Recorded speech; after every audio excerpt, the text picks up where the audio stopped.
So without further ado, we're going to go ahead and get started with the webinar. I first would like to take an opportunity to thank Greg Sands for coming today. Greg, as you know, is the CEO of Mudlick Mail, but more importantly, and one of the main reasons he's here, is saying yes to his customers is one of the most important things.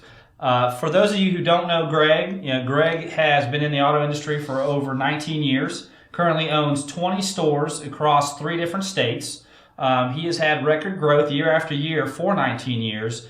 Is set to open up 8 stores across 4 states in the first 2 quarters of next year. So his growth and how he grows his stores, both his existing stores and new stores he brings on board, he's got real critical formulas and systems in place. And today we're going to talk a little bit about the system of saying yes. It sounds so simple, but we're going to hear over the next 30 minutes how we break that down and how that can double your car count, can double your profits by simply saying yes. So first off, Greg, thank you very much for showing up today. We appreciate you spending some time with us. Sure, it's great to be here. Hope everybody's ready for Christmas, and we're getting pumped up and ready for a new year.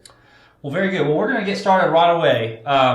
If you guys flip to the second slide, what you're going to see is there are 2 points, contact points that you make with your customers every day. And we're going to talk about how a customer store visit, and we're also going to talk about a customer telephone call. And so, Greg, let's first start off in regards to saying yes, customer store visit. What are some of the things we should be focused on? Well, the first thing is, as I travel around the country and I talk to shop owners, it always comes up, what's the magic bullet? What's the thing that, how are you able to drive sales and grow your company? And it's dawned on me that when I tell people you have to say yes, a lot of regional managers, shop owners, and people don't really understand what I mean by saying yes. And I'll give you an example. This is a great example that I hear time and time again.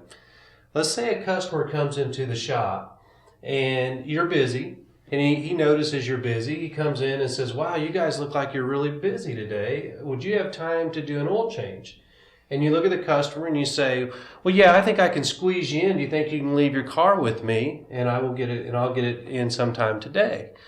Now, to most people, that would be a yes. You've went out of your way. You've taken care of that customer. But to me, that is a no. And try to think in terms of this webinar as an owner or as which all of us get paid by the business that we run. Think about this way. That example, let's carry it through to the end. You tell this customer, they come in and say, well, how long will it be for an oil change? Or are you too busy? And what?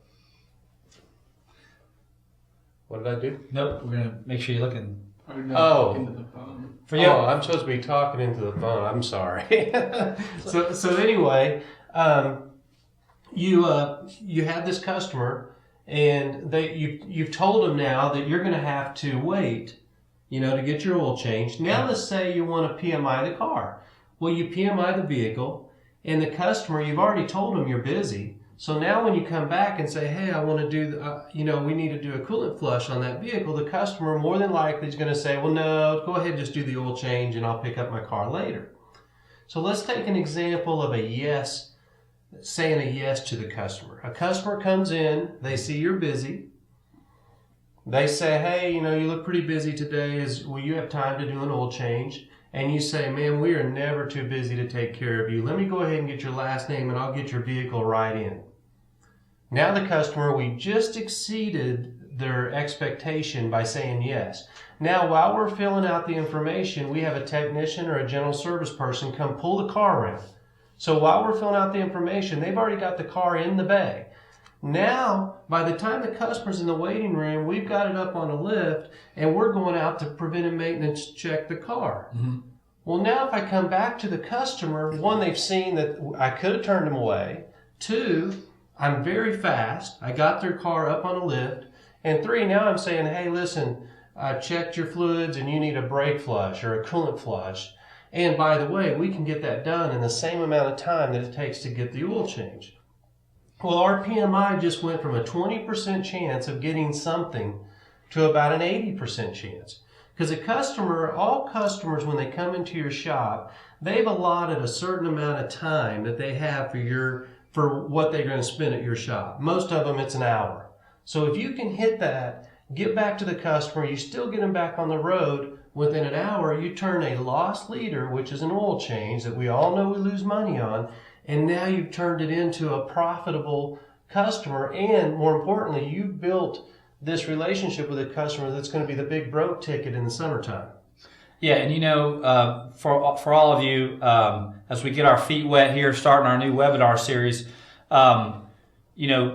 you're going to get customers coming in through your direct mail multiple different ways. And so the one way is they're going to come right into your shop, and you're going to be working with both new customers and existing customers where all that's going to apply. The other thing, Greg, I want to talk about is telephone calls. You are really big on training your people to answer the phone, answer it correctly. What are some of the elements of the saying yes part that are critical when they're answering the phone when a customer calls in?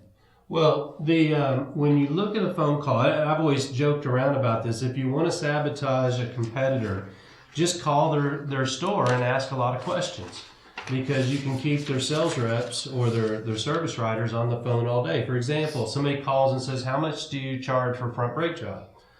They'll have to ask you what kind of car you have. They'll look up the brake pads. They'll either call you back or quote you a standard price. Mm-hmm.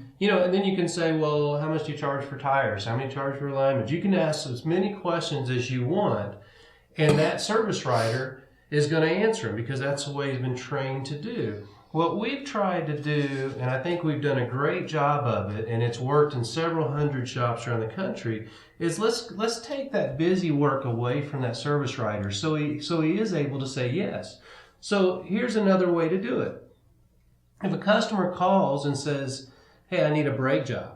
What's the price? What do you guys quote for a brake job?" If you say, "Well, what kind of conditions are you experiencing with your brakes?" Now they're forced to get off of price and tell you what the symptoms are. They may say, "Well, my brakes are squeaking when I come to a stop," or "My brakes are grinding."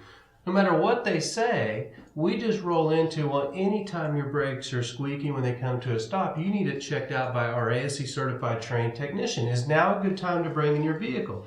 See, now we've got the customer where they're looking at coming into our shop. Either they can come in now or later.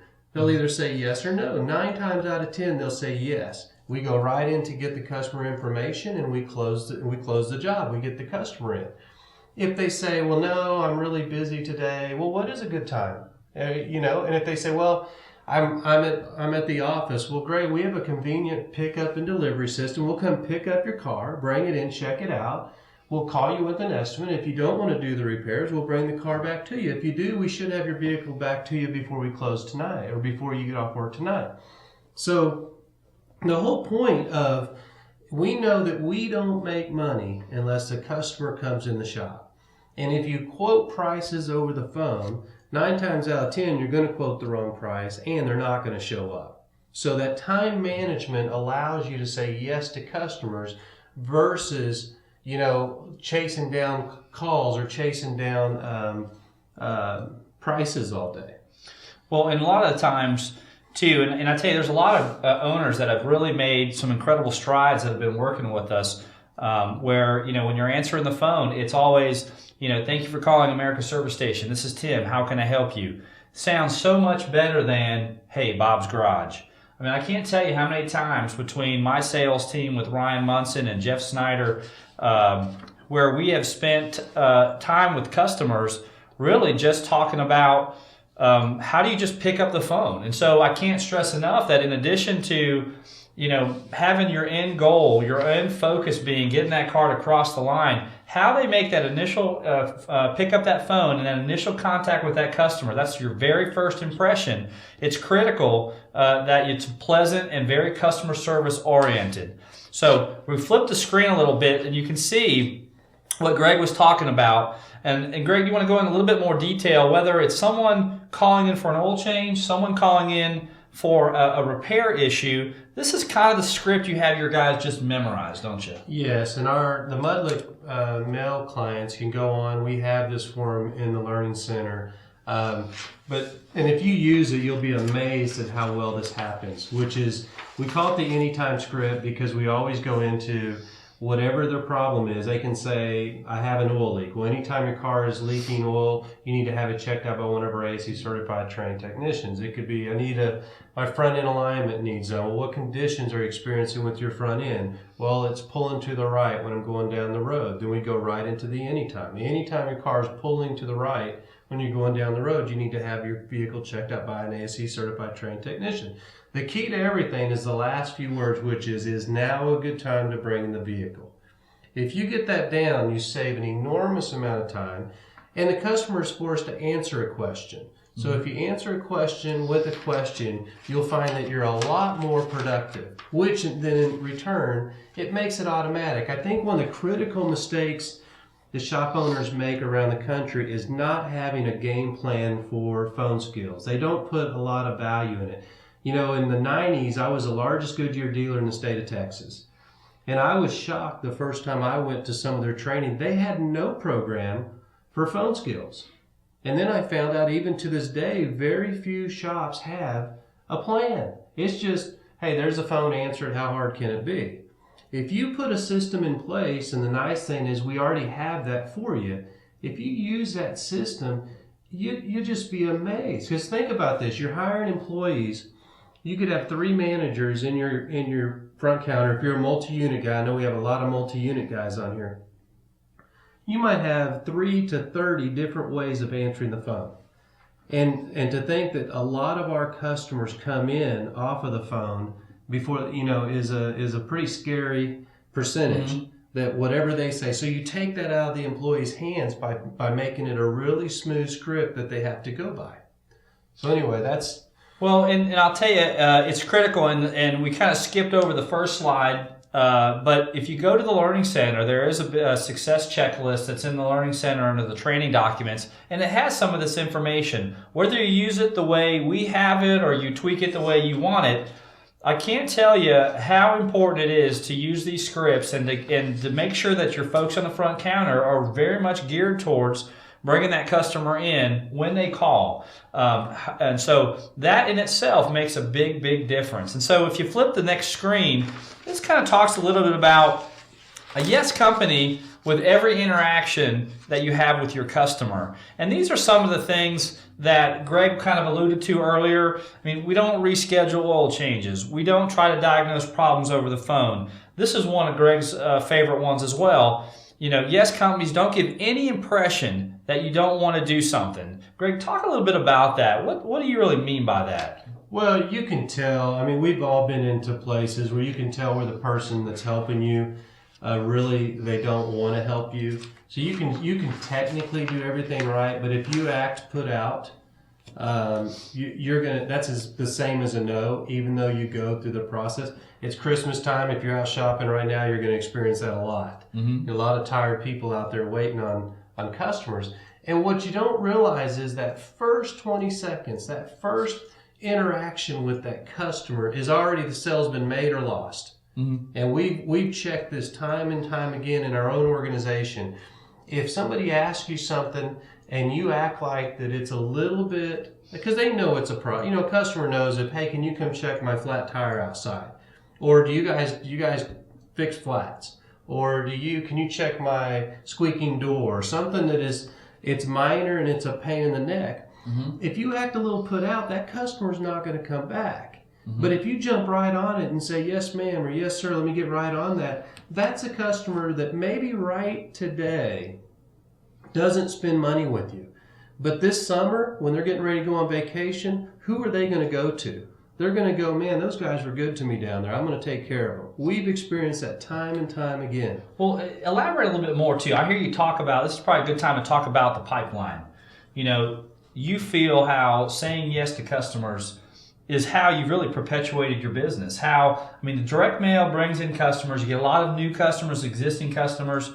But by saying yes and handling that service now, even if it's not a high dollar service, maybe it's a flat repair, maybe it's an oil change, but long term, how's that helping you? Well, it's off the charts, and you touched on the right thing. When we advertise, we've been doing direct mail for about 19 years, and the direct mail gets them in the door, but it doesn't sell them. So when you look at that, you have to take care of that oil change. And that's why we really push the oil change, because 10 years ago we didn't have to worry about oil changes. I didn't like them. They were a nuisance, and in fact we were higher for an oil change 10 years ago than we are today. But as cars got built better and you have to lean more on maintenance, the business has changed.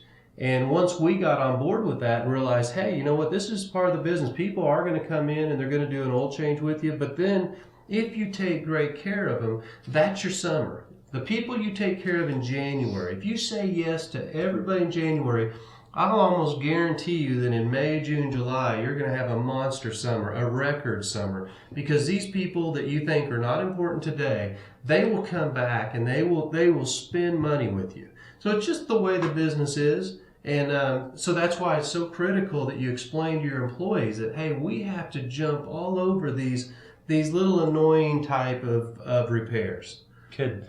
Well, I'm going to flip on to the next slide. The next slide, guys, talks about a yes company with your staff.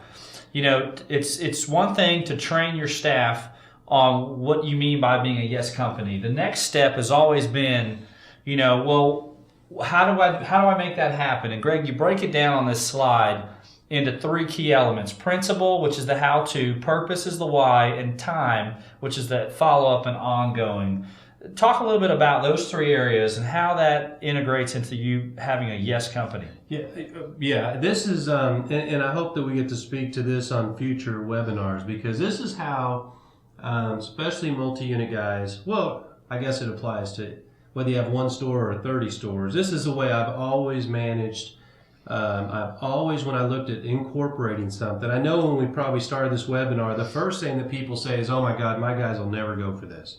How am I going to tell them that, we got to start saying yes and we're going to do a bunch of oil changes and that's never going to fly? Well, this is how we put it together right here. The first thing you got to do, and I use principle, purpose, and time, because I list out the reasons. So when you look at the principle, the principle is, well, how would I do this? We're going to have to go tell technicians that, the priority that comes in the shop, and this is why this is so important. The priority in most shops, believe it or not, is whatever's in there that needs to be fixed today, that's what's got to be fixed. And when we get too busy, we turn away cars.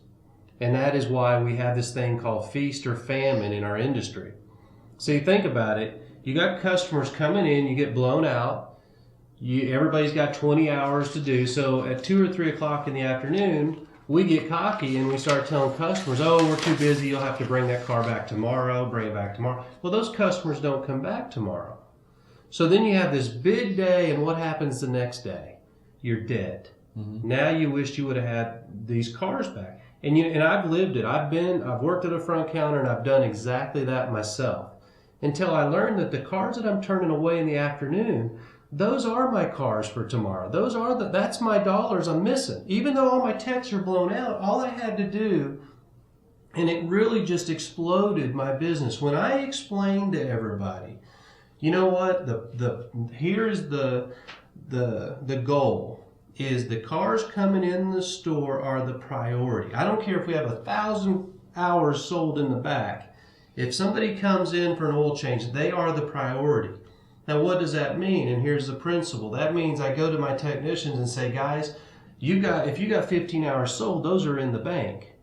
So the way that we can make you more money is we got to be able to sell more than that today, because there may not be cars that come in tomorrow. So that means when an oil change comes in and I say, hey, it's your turn for an oil change, we got to be able to push that car out of the bay, put the oil change in, and do just what I said earlier, which is when a customer comes in and says, hey, you look really busy, and we say, well, we're never too busy to take care of you, man.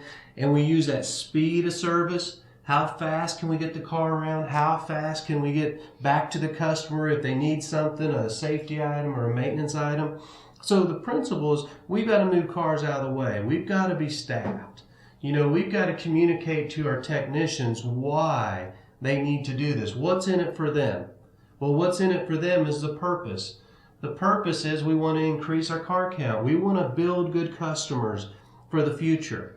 We want to increase our car count. Your car count won't go up if you're turning away half the cars that show up for the day. And you can't only do this on slow days. You got to be willing to take that last customer in if you close at 6 o'clock at night. So the purpose, we increase flag hours, we increase sales, we increase car count, which in turn is safety for an owner or for a regional manager or multi-unit guy. And then time, which is, each one of these have their missteps. That's why it's going to take a little time. But time is where a lot of shop owners, and I've left a lot of dead bodies along the road in my younger days, which is follow-up and ongoing training. When you implement something like this, you can't expect the world to change in an hour.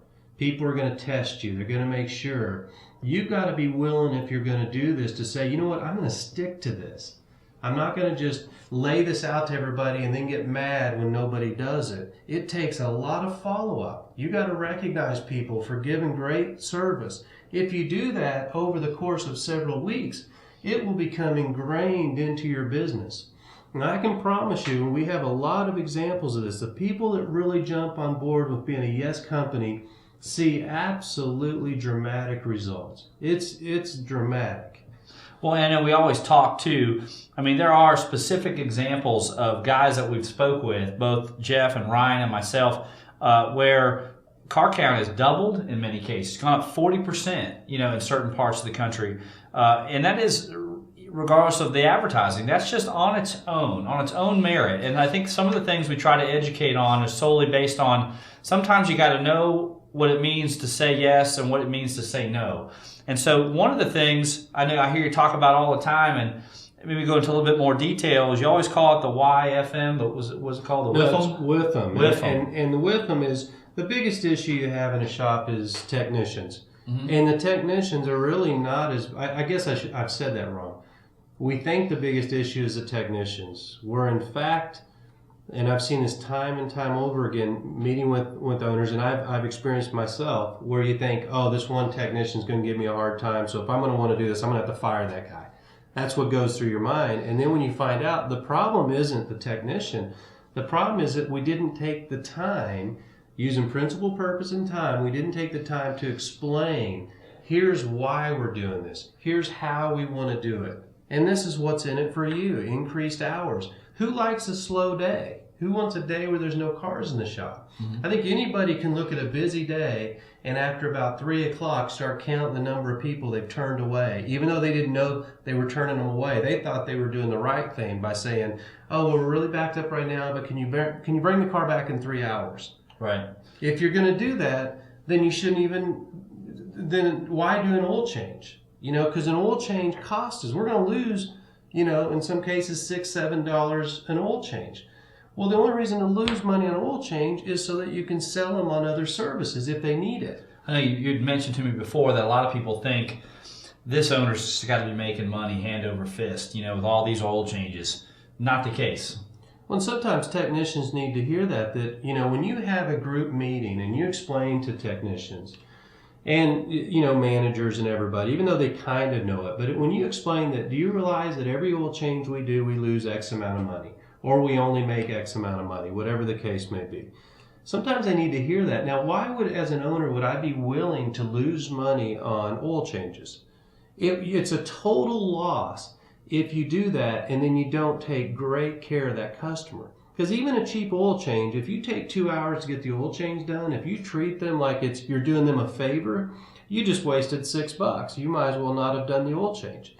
Where if you have this attitude that, wow, that oil change is so critical, or that flat tire, or whatever, it doesn't matter what they come in for, the answer's always got to be, yes, ma'am, yes, sir, we'll get right on it. And then we make it happen in the back. Mm-hmm. And an example that I've given, I tell the story to my regionals and my general managers, is that I always looked at my business as like a 5-star hotel. Mm-hmm. And I, unfortunately or fortunately, I travel a lot. So when you think of a 5-star hotel, you think in terms of, what's the difference between going there and a Motel 6? Well, the biggest difference that I've found is that when I go into a Motel 6 and I say, hey, can I check in early?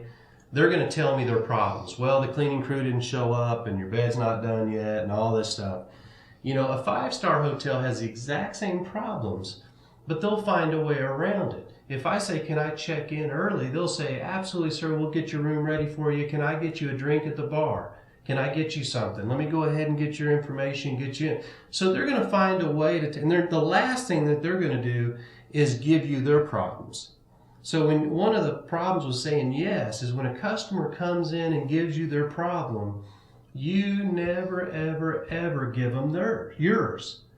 And an example is, wow, you guys looked really backed up. Can you guys have time for an oil change? Well, one of my techs didn't show up today. Oh, okay, so you probably don't have time. Well, if you bring it back tomorrow, maybe I can get to it. We just broke the rule. We just gave them they came in with a problem, and what did we do? We gave them our problem. That's an example of a no, without even knowing it. You can be really nice and say no. So I always back it up too, and I've had this conversation with a lot of owners around the country. Imagine if you just said no twice a day, inadvertently, not on purpose, or maybe on purpose. Twice a day, and you're only open 5 days a week. That's going to be 10 cars a week that you basically turned away. And let's say your average ticket is $200. You've turned away $2,000 worth of business in a week. That is $8,000 worth of business in a month. Extrapolate that for a whole year, and you've just said no and lost thousands and thousands of dollars. It's very, very simple. Not only that, but you've lost referrals, repeat business, and so it gets worse as you kind of keep going down the road. So saying yes is so critical, and we'll finish up this slide. Greg's got a little statement where he talks about saying yes plus speed equals sales. Right. What's that mean? And that's something we live by in our business, and some of the best shop owners that I've met around the country, they're very in tune to this. And it kind of gets back to that same example I used. If you brush over what we're talking about, you'll miss a key point, which is not only do you have to say yes, but you have to show this big sense of urgency. And I would tell you, if you just take that first 20 seconds, how you respond to a customer is all the difference in the world. Then add to that. Think about this. If you got a customer that before they get into the waiting room or before they open a magazine, that their car is already pulled around to the back. Even if you can't touch it right then when you pull it around to the back, just by pulling the car around, it takes an enormous amount of pressure off that customer. They feel like, hey, this guy's all over it. So right away, you've exceeded their expectation. If you leave that car sit there, they could look at that car for 5 minutes and it feels like an eternity. And you don't even know it. I've had people I'll go in my own stores and say, how long has that customer been waiting in that waiting room? Oh, they've only been in there a few minutes. Well, one of the things we do is we time everybody when they come in. Well, I've seen it in my own stores where I'll go in and I'll look and go, well, that guy's been in there 10 minutes. Do you know what it feels like to be waiting for 10 minutes in a waiting room? If we don't have that, if we can't have empathy for that, then we're going to have a hard time building our car count. Well, and those are some great points. And what I want to do is, on the next slide, you're going to see a summary of kind of some of the key topics that we talk about, as well as some challenges. One is, I hear Greg say this all the time about the key to being a yes company is to make it convenient for your customer. Talk a little bit about that point specifically. Well, that's kind of the same deal. We got to be open the hours that the customer wants us there. We've got to be able to do the work when they want it done. We got to be, we just want to take their problems away, and that's what I mean by that. And then go over again real quickly the importance of principle, purpose, and time, and how that is critical to your company, really getting the buy-in from your staff to really not just understand, but then be able to execute what that really means. Well, I'd love to see that, everybody on this call, write that down and use it in anything you want to incorporate. If you want to be a yes company, or you want to teach somebody how to sell better, you want to teach, no matter what it is in business, break it down into those 3 quadrants. The principle, which is how we're going to do it. The purpose, why are we going to do it? List out the whys before you even go into a meeting. And then how you're going to follow up. And then with them, what's in it for the employee? What are they getting out of this? If you can do that, you're going to have a very successful time, a very easy time of implementing strategies into your store. And one of the things you see on that third bullet out there, we work with a lot of very successful shop owners. those that have multi-units, and have really just done a great job. What's the difference, really? Well, I've said it over and over again, and that is that successful shop owners are willing to do what unsuccessful shop owners won't. And you can take that across the board. You know, we see shop owners that have declining sales and declining car counts, but when you tell them, you know, you might need to be open a little bit later, or you might have to be open on a Saturday. Oh, no, I'm not going to do that. Mm-hmm. Or, you know, you say, well, you know, you're going to have to start doing oil changes and building your customer base up. Oh, no, I don't do oil changes. You know, you need to direct mail and you need to advertise every single month. Oh, I don't believe in advertising. Well, all those things, as an owner, we have those choices. But unless you do make some changes, just like our industry has changed dramatically over the last 10 years, if I would not have changed with the industry, I wouldn't be here today. I'd probably be answering the phone for somebody else. So it's your choice. And we see shop owners going out every day. And you know what I've seen is that you don't see good shop owners going out of business. Mm-hmm. You see stubborn shop owners going out of business. You know, you see the dealerships gone out of business. Their market changed, you know, and their market's going to change again for the better for us, but that's for a different discussion. Well, before we move into the challenge section here and wrap up, I do have about 7 minutes left here, guys, for some questions. If you guys have some specific questions to ask, now's the time to click on the button and ask, raise your hand so Ryan can get to you. The first question we have, and there's a couple that we don't, if we can't get to everybody, again, I promise you we'll get back to you. This one comes in and says, how do you get your staff on board? And do you have a lube tech or an experienced technician, I guess, doing the oil changes? No, we really don't. We don't have a lube tech. And, you know, if you think about it, even in a busy store, you might have 6 to 10 oil changes in a day. This is probably an average out there. That's a busy store, really, with just oil changes. If you have 2 or 3 technicians and you say, listen, you know, you're going to have to do probably 3 oil changes a day, the technicians, you know, it might irritate them a little bit, but they'll be okay with it. But here's the benefit, and this is the thing that you got to talk to the technician. The reason why techs don't like to do oil changes is because owners have done a lousy job of speed of service and getting back to the customer and selling off an oil change. If you get really good, what we talked about this webinar, where you say, you know what, you handle 3 oil changes a day, and we are going to jump all over these to try to sell, providing a car needs it, but we're going to sell maintenance items or safety items. We're going to try to get at least one thing off of those, so that maybe those 3 oil changes, instead of, you know, a half hour a day or whatever they're going to get, they might get 3 to 5 hours off those 3 oil changes. Well, the good technicians are going to be all over that. Good. Well, we have a few more minutes for any more questions if you guys have any out there. I mean, it's critical that you guys, if you have some questions, that you let us know. Here's another question, and I promise I won't say your name. So if you guys send in your questions, we'll keep it completely anonymous. All right, we got another one. The next question is, One up there. I understand interrupting the tech to do an oil change. How do you deal with the delay in an expected repair time, particularly if it happens a couple of times to a tech? Well, this is a great question. You know, what we do is we don't quote times to the customer on the backside. What we do is ask them when they need their vehicle back. If they don't tell us, we tell them, well, we'll have your vehicle done by the end of today. So what we've noticed in our stores where we mess up is if we quote a time and say, hey, I think we can get your car done by 3 o'clock today. And the customer really didn't need it done by 3, but because we quoted 3, well, now we're in a jam. So always quote, we'll have your car done by the end of today.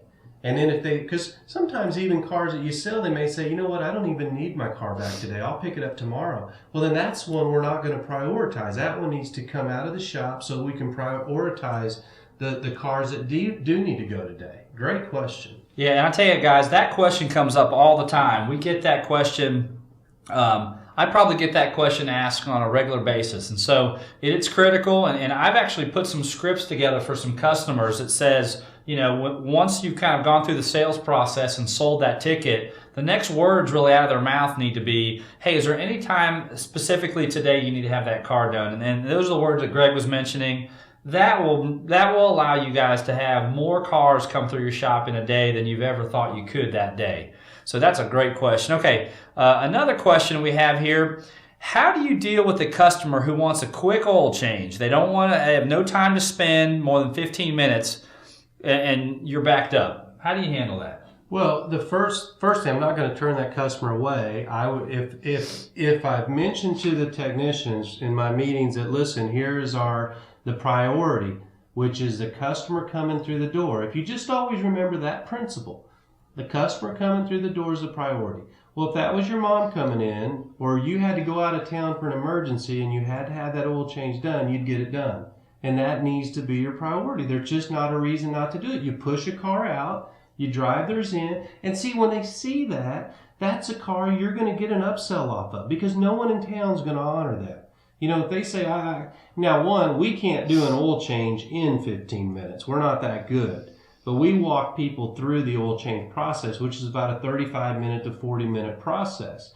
And so we educate them on the front side that we'll get right on it. The process is about 35, 40 minutes. And, you know, we walk them through. We do this off of the oil change coupon that we have out there, which is a preventive maintenance inspection, a tire rotation, and it's an oil change. So we'll say it takes about 30 minutes. The first 10 minutes we'll do the preventive maintenance inspection. The second 10 minutes we'll do the tire rotation. And the third 10 minutes is the oil change. Now, if I see anything wrong with your vehicle, I'll come get you when I'm doing the inspection. But we'll get you done in about 30 to 40 minutes. And we'll get the keys and we'll move it around and jump right on it. The key is not to do an oil change. The key is to jump on it fast so that you can do a coolant flush or a brake flush or a safety item, or because that's going to keep the customer for life. And just remember, if that customer was coming in for a big, fat, easy, broken ticket, we'd find a way to get them in there. That is going to be your broken ticket this summer. You're building for the future. You're laying the foundation for the future. You say yes to those people. You find a way to do it, and you'll promise you will be blown out. But probably before the summertime, because very few people are willing to do that. Yeah, and I'll tell you, that is a big. A lot of times people make assumptions that when they come in and they just say, "Hey, I just have 15 minutes," that might not be the case. That could be a test. So if you take them through your process, you'll be surprised. And those tickets that you don't think you get, you might end up getting. So great question. Okay, the next question I have. Let's talk about this top question. It says, what if they just want an oil change, don't check out anything, and I need it back now? You jump all over it. Again, the same issue is, the reason why they're saying don't check anything is because they don't trust you. That's exactly the customer you want in your shop. Because that's a customer that when you do it, you jump on it, you take care of them, now they know you. See, and while they're doing the oil change, you got to use a little bit of finesse. Now you got to talk to this customer, introduce yourself. Hey, I'm Greg Sands, I'm the owner. How'd you learn about us? Oh, great, you got a coupon. Listen, is there anything else I can do for you? You know, while we're doing the oil change, would you like to come out and see? You know, we can show you some things on your vehicle if you'd like to see, but you don't push it. But if you do as they say, they're probably going to come back with their guard down a little bit. Those are the customers that you want, because those are the ones that are telling you right up front, look, I don't trust you. Those are usually the people that will buy anything. That's why they've been burned in the past, and they're telling you up front, look, don't even look at it, because if you look at it, I'm going to buy it. That's what that tells me. So you just have to be patient. Jump all over those customers. I promise you that's a good ticket this summer.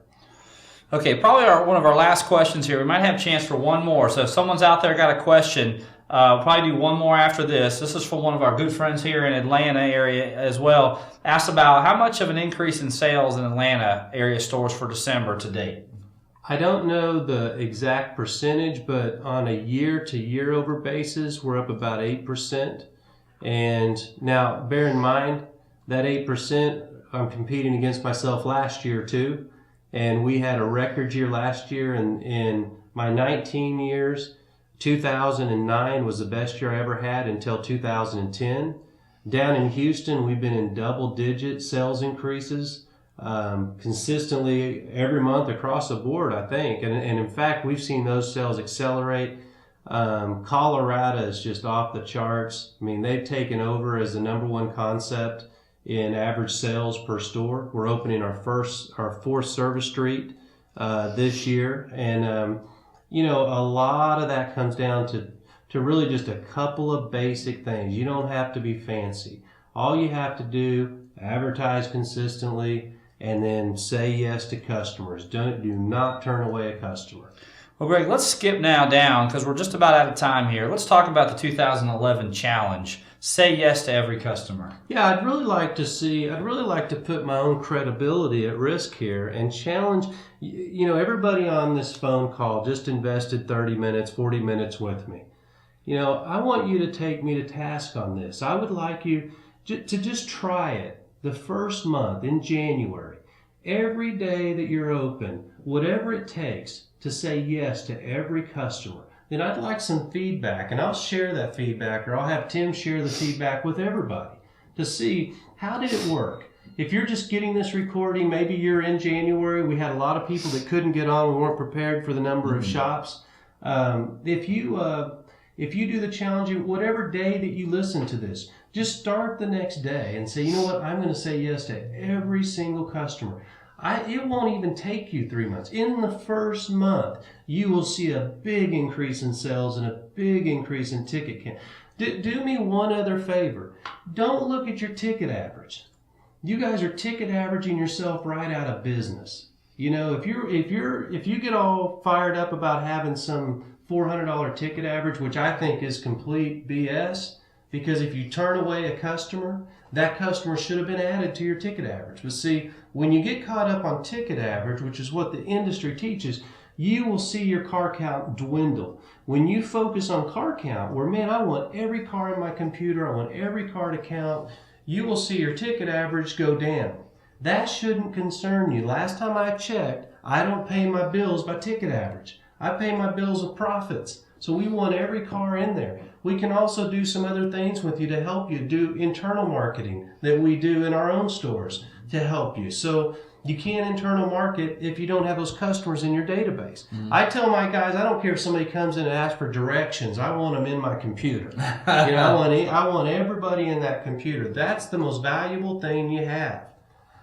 Well, and I tell you, it's been a pleasure having you on for these 45 minutes. Guys, I can't stress enough that, this information, it sounds so simple, but it's absolutely so critical that you guys follow some of this advice. I mean, it is stuff that has changed lives of shop owners all over the country, and we do business with customers all over the country. And so it doesn't matter what market you're in, what size of shop you have. This is information that combined, you're spending all that money on direct mail to bring folks in. These are great customers who have money. Just to turn around and say no to these folks and cost you money both short-term and long-term. That's why we thought this was so important for us to talk about today. We'll finish up with one last question, and then we're going to end it for the day. This question is, how many techs per bay and how many service advisors does it take to run a business this way? Well, we, on a typical store for us, depending on the size of the store, the minimum number of technicians that we have is 3. But we have 3 general service people, which is really the backbone of our business. They run parts, they'll help out in the back, they'll keep the shop clean. And then we have 3 managers at the front counter. You usually see the problem where a lot of shops will try to run with 1 or 2 managers, and that's where you lose the yes factor, because how do you say yes when somebody's on the phone and you got another person at the front counter and you got a tech wanting to talk to you? You just don't have enough people to make it happen, and so I see the drop off. A lot of shop owners see that as a big expense, but it's not. Your return off of another manager is off the charts. If you run the numbers, you don't have to do very much in sales, and it protects you. To have a 3-man front, you always have at least 2 managers on duty at all times. If somebody calls in sick, it's not a problem. So that's the staff. I do want to say real quickly, Merry Christmas to everybody. I really have had a great year with Mudlick Mail. Mm-hmm. I've had a great time. Met a lot of people out there. I visited over 70 shops this year. and it's just been a fun time. So I hope you guys will take the challenge. I hope you guys will do it 100%, and we'll have some big success stories February 1st. Well, again, I would like to thank again as president of the Mudlick Mail Company. It's a definite honor to work with you guys.